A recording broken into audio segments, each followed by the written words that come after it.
来做伙来了解国立台湾史前文化博物馆和日本国立科学博物馆做伙合作，各准帮为台湾过乌条到奥基纳瓦伊那国岛。顶礼拜日下晡，5个选手为台东县中滨乡乌石片港出发，用各船的方式来各船到奥基纳瓦。拜日早起时11点钟已经顺时到终点。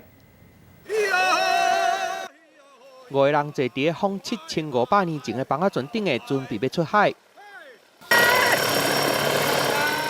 为着要证明日本人的源头，国立台湾史前文化博物馆甲日本国立科学博物馆合作，进行一个爬房仔船为台湾通过乌条到奥基纳瓦乌那国岛的挑战。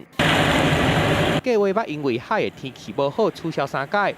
7号中昼天气总算有较稳定啊，顺利为台东县中滨乡乌石片港出发。5个挑战的人内底，阁有一个是查某人，干那靠观测日头甲天气的位向奥基纳瓦去。 为台东到日本上南边的乌那国岛有225公里较加。经过46点钟了后，总算伫台湾时间9号早起超10点40分的时阵顺利到位。研究团队看到因拢足欢喜的，赶紧接因上岸。透过这一次的实际航行，我们证明了这是有可能的。